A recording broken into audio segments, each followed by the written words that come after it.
Welcome, everybody. It's time for another edition of Sales Pipeline Radio. So grab your board. We're going to catch the latest wave and ride it along with Matt Hines here of Hines Marketing. Welcome, Matt. Hello, Paul. How we doing? Okay. You sound like you're far away or in some remote location. Am I echoey? Am I in a tunnel?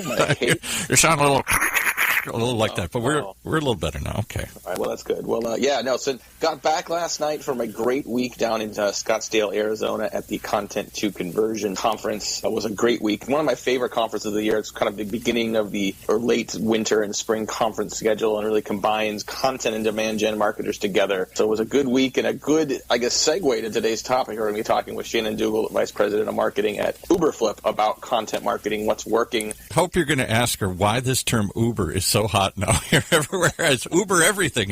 Everything's the Uber. And somewhat controversial if you follow the news lately relative to Uber, the company. But no, I couldn't imagine a company further away from sort of Uber's cultural and PR woes than Uberflip and the work that they're doing. So excited to have Shannon on today. And Shannon, thanks very much for joining us. Hi, Matt. Thank you so much for having me.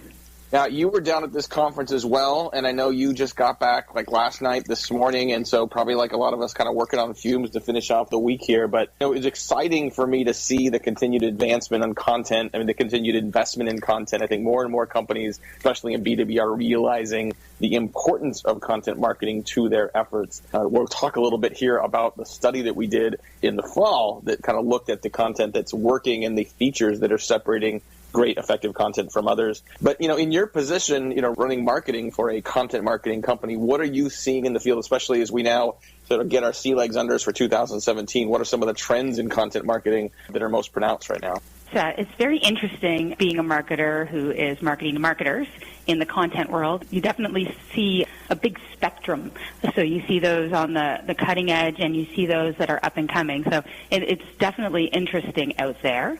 Definitely seeing overall that B2B marketers believe that content is important and it's more important than ever, which is not surprising. You can't have paid, owned, or earned marketing without content. So definitely get that that's an awesome trend that we're seeing to continue to increase. And you know what? It's interesting because I was reading a study the other day. It was CB that said 84% of B2B marketers are planning to increase their investment in content in 2017. So you definitely see that people are looking at continuing this trend. And they also noted that 55% of B2B marketing budgets are spent in some form of content investment. So we are seeing that there's a lot of value put into marketing, but I would also say, though, that we're hearing from a lot of B2B marketers that they're just not getting the value out of content that they thought they would, that they say that their content is underperforming. And so to me, this kind of means two things.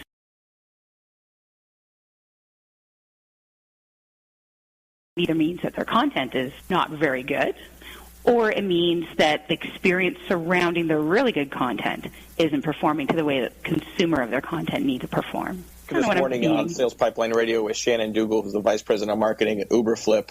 Yeah, I think the CEB data is really interesting. I think you've got people spending a lot more money on content marketing, investing more in content efforts. On the downside of that, we're seeing companies that aren't able to really measure the impact. They're not seeing the result.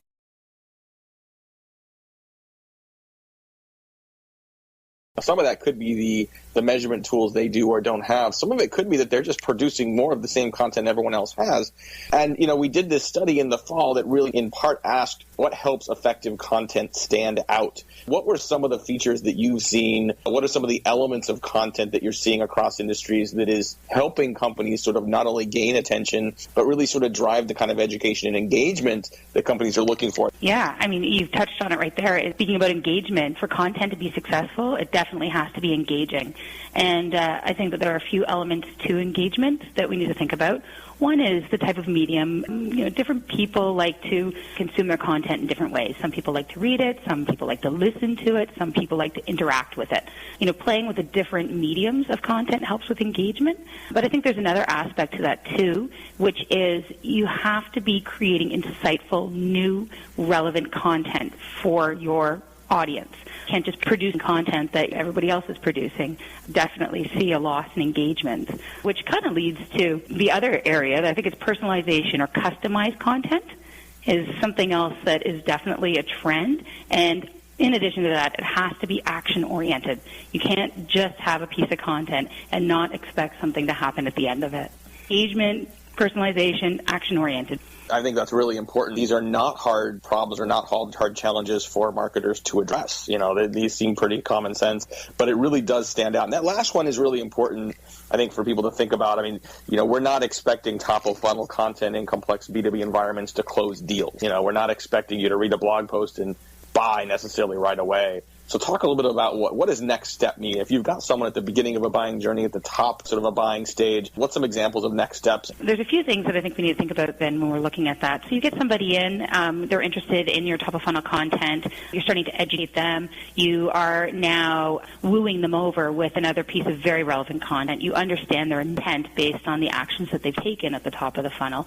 And now you want to say, okay, let's get you into our database and make you a marketable future customer advocate instead of a buyer or prospect, because they're people, not just leads and numbers. We need to understand what it is that the consumer, individually, that consumer needs for the next stage of the buyer journey. Mapping out a buyer journey is so critical. They have different needs, different intents at every single stage of interaction they have with your organization, and the information requests are going to be very different. So I think first and foremost, understanding what their problems are, where they stand inside the buyer journey, and aligning your content to that. And then that is the best and most efficient way to get somebody to take action on your content. Let's talk a little bit about that content at the top of the funnel and the level of not just precision but discipline and patience required to make that work. And I specifically want to address some of the objections that I've heard from people relative to content marketing as the category has matured. Sometimes feel like they'd rather spend money on demand gen than on content. They're not convinced that measuring sort of attention and engagement is going to lead to a closed deal. And maybe, again, that's part of the reporting. I ask these questions mainly because I see these objections a lot from the marketplace, and yet there's ample evidence throughout the market. When there's an investment in content marketing, that is such a more efficient investment. That you get such a higher ROI over time from investing in the right type of content and engagement platforms and strategies, but that isn't an immediate return. When you guys see that in your pipeline, when you see that from your customers, how do you address that, and how are your customers then, even in their own environment, that maybe buy Uberflip and yet still are educating their executive teams on why this is important? What are the messages and angles that they're using there? Yeah, that's a great question, actually. I think that I was asked this the other day, C2C, actually. The question was, what do I value more? Do I value more in terms of engagement, or do I value more in terms of demand generation? I think the simple answer is you need both. You can't have one without the other. And I think that the beautiful thing is that we understand as smart marketers that you definitely need to have that engagement in order to educate the consumer of the content. You need to put the effort in to get your prospect or your future customer understanding that there's going to be value with your brand. So you do have to put that in place. But I'm starting to see that content marketers are connecting the content to lead to revenue attribution dots, which I think is amazing, because that's the best way to show your CEO or your board that investment in content actually has true revenue results. So historically, we were measured on engagement and sort of stopped there, considered more of a cost center. And of course, that is, like I said, very important. But being able to tie this to the impact on revenue, it gives content and the marketer themselves the muscle to prove the valuable element of marketing. I think it's interesting to sort of think about the evolution of that understanding inside organizations. And sometimes it's not just putting direct ROI on the content, but the marketing organization itself adopting that profit center mentality. Have you seen that as well with a lot of your client organizations when they adopt the executive dashboard as their own dashboard? Is there a greater level of patience that starts to exist? Do those organizations get more time to be able to prove this impact? Absolutely. Absolutely. Actually, I would say that, we're starting to see a trend as well that if you're doing your content marketing in general, but specifically content marketing right, that you can align your content across the entire revenue engine. So what I mean by that is you look at marketing and you look at sales and success. Every interaction that a prospect would have with your organization during the buying process, and this can have a significant impact on revenue. If you look at the content at the top of the funnel as an awareness stage, stage, you know that you need to scale that content throughout the entire buyer journey in order to recognize that impact. And I think that having buy-in at the top of the funnel, when you're producing content at the top of the funnel and you see the revenue impact that it has as it goes through, you can then start to attribute pipeline to the content. We actually, in our study, we did see that an increase in content investment has a positive impact on pipeline, and vice versa. A decrease in content investment has a negative impact. So it's just interesting to see. The differences are stark, right? And I think that enough companies that are investing in content marketing, we're starting to see this a little bit in sales enablement as well, where there's enough companies doing it, enough companies not doing it, where you can look at not only how they're executing on these strategies, but then you could look at what's the impact for the overall organization. And even without necessarily knowing, how much pipeline each individual blog post creates, because that's just kind of a ridiculous question in general, right. There's direct correlations, between all of this happening. Just spending time today on Sales Pipeline Radio talking to Shannon Dougall. She's the Vice President of Marketing at Uberflip, a fantastic, fast-growing company in the content marketing growth space. I want to ask you, before we have to head to break here, Shannon, the sometimes controversial question in terms of creating content. Should sales professionals be tasked with creating content for their organization? My opinion on this is that marketing should support sales needs in creating the content.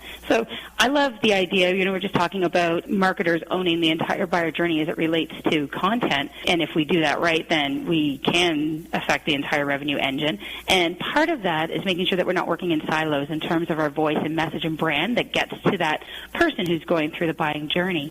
So I think that the marketer can own the buyer journey in terms of content. They create content at the very beginning of the journey, and they can then support through sales enablement, create the right content for the consumer of that content during, the engagement stage all the way through to the consideration stage. Then there's that one consistent voice and experience that buyer has throughout the journey. And I think that it also alleviates the pressure that sales has in order to produce the content. They are building the relationships with sales, and if they have access to the right content, they can just grab that, share it with them, and it just makes seamless experience for the consumer of the content. We got to take a quick break, pay a few bills. We'll be right back in a couple of minutes with more with Shannon Dougall from Uberflip, talking about content marketing, a lot more about where we think this is going, how companies can stay ahead of the curve, how companies that feel like they're underinvesting can and should get started, and much more. We'll be right back. Sales Pipeline Radio.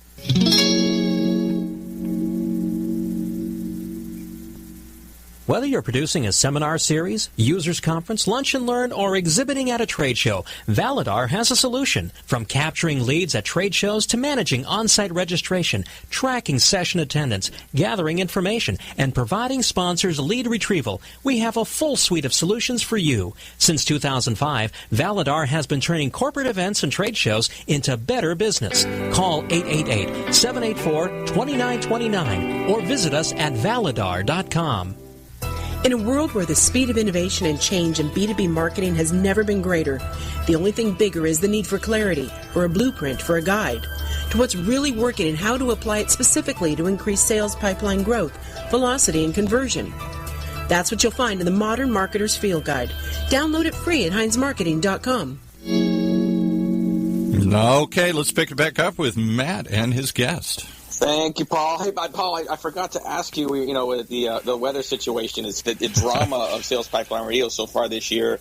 Paul, our producer, works out of Southern California, which, as many of you know, has been in a severe drought, and in the last month has been in the opposite situation. Yeah. How are we doing down there? Well, today the sun is out, the skies are clear and blue, and we're assuming that the worst is behind us, but you never know. One more storm could be right around the corner here. Well, I'll tell you, I will be down there a week from today for a short visit. So when I think of Southern California, when I think of flying into LAX, I do not want flooded runways. So if you can keep that stuff at bay for a little bit, that'd be fantastic. But, all right, we'll work on that. I appreciate that. We would not be the same Sales Pipe Radio without you, Paul. Thanks you for all the hard work you do. Thank you for everyone for joining us each week. We are live every week Thursday at 2:30 Eastern, 11:30 Pacific. You can also subscribe to Sales Pipeline Radio directly to your favorite podcast player. We're available at the iTunes Store and Google Play. And you can catch every episode of Sales Pipeline Radio. I believe we're somewhere around episode number 58. I look at some of my favorite podcasts, and they're somewhere in the mid-hundreds. They're just way, way ahead of us. But, better late than never. So every episode on demand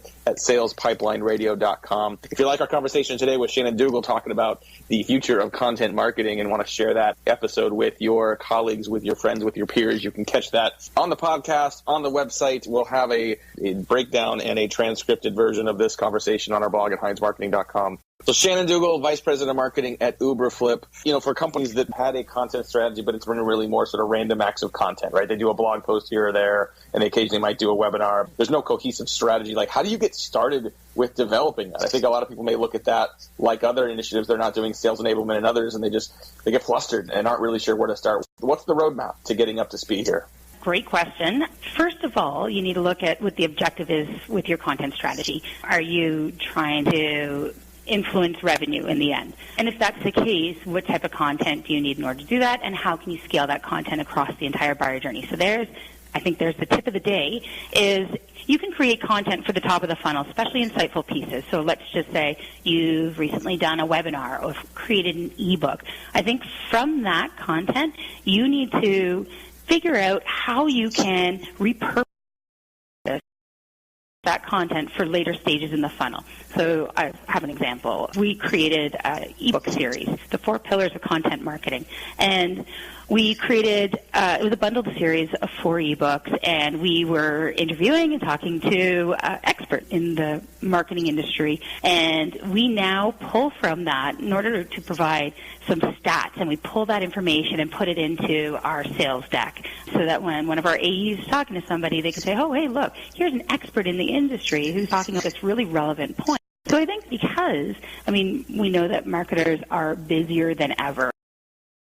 There was a stat that I'd heard 60% of marketers delay going to the washroom in order to finish a project that they're working on. So we're not even taking time to go pee anymore. So I think that we need to figure out a way to go pee. And in doing so, if we start to consider creating content through the entire buyer journey, that sounds like big content, just like big data, big content. We can't be producing that much content. So what we need to do is we need to scale the content across the entire buyer journey. Yeah, and I think a lot of people, there's a good stepping stones to sort of getting into the process of building out and really growing a content marketing program. You're never really done. I think maturing great content marketing programs, you got to make what you're doing unique. And I think, the other thing a lot of people forget is, when you're starting out, important is not that you're churning out a ton of content, but that you understand your target audience, you understand stages of the buying journey, and that you're putting good content in front of some folks. And in many cases, and I think this speaks well to the platform that Uberflip offers, this isn't just content you're creating. This can be content you're curating from other places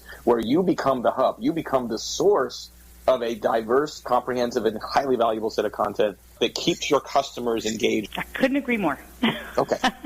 Excellent. Good color commentary. So what should we be thinking about moving forward? I think the market is going to continue to diversify. It's interesting. We weren't doing a podcast even just a year and a half ago, and this has become a critical part of our strategy. Should people think about measurement? Should they think about diversity of formats? Is alignment with the buying journey sort of most important? How would you sort of stack rank those in terms of priorities of program design for marketers moving forward? Yeah, so I think that when I was looking through the study that we had done, it was interesting for me to see that when people were putting value on content and the outcome that they were looking for, most had put it on the engagement level, which understandably makes sense. We do certainly want engagement with our content. That's the first step to making sure that our content is successful.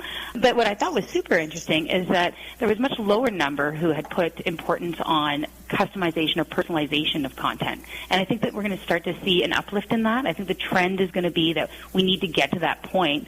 I keep talking about the Netflix era versus the Blockbuster era. Back in the day, Blockbuster was very generic, alphabetized. It wasn't personalized. They didn't know what I wanted when I walked into Blockbuster. But if I turn on my Netflix today, right away it's serving up content that they know based on who I am and what I've done in the past, of what I'd like to see right now. And so the consumers of content, like I'm a consumer of the Netflix content, I expect to be given content that only I'm interested in. And I want to see that from B2B organizations as well now.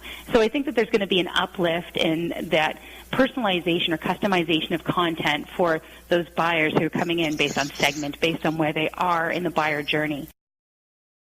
So I would say that that's probably the direction, and it definitely will take some orchestration. I mean, it's definitely going to get to the point where you need to determine mapping out that content to the buyer journey based on segment, and maybe even going deeper and pulling information that you have in your database to determine, what it is that they spoke to last, and then serving up content that's relevant to that. So I think personalization is going to definitely take a huge step forward in that. Mind you, at the same time, I would say that we need to continue to evolve what we do in terms of content to elevate engagement. Again, in the study, it was interesting to see that I think it was 75%, I'm pretty sure it was 75% of consumers of content don't find that the content they're reading very engaging, and yet 76% of the content creators felt that their content was very engaging. So there's a big disconnect there.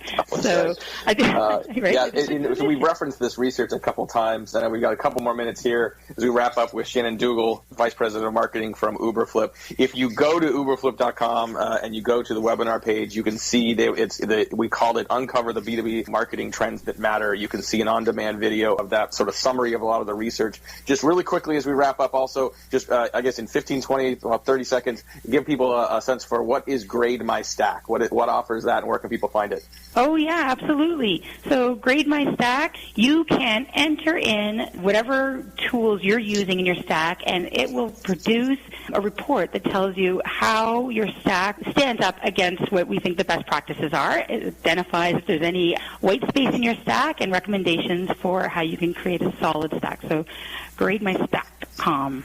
Yeah, to catch that is www.grademystack.com. Definitely check that out. If you want to learn more about the Content Marketing Trends Research Report, go to uberflip.com, find the webinar page. You'll find an on-demand version of that report as well. Want to thank very much our guest, our travel-weary guest, Shannon Dougall, Vice President of Marketing from Uberflip, for joining us today. If you want to catch a replay of this event and learn more, share this with your colleague. You can certainly find that on salespipelineradio.com. We will be back again live next week, 2:30 Eastern, 11:30 Pacific, with more leaders in the sales and marketing space sharing what's working today and working tomorrow to help you close more deals between now and then. On behalf of my great producer, Paul, this is Matt Hines. Thanks for joining us on Sales Pipeline Radio. You've been listening to another episode of Sales Pipeline Radio with your host, Matt Hines of Hines Marketing, part of the Funnel radio channel for at-work listeners like you.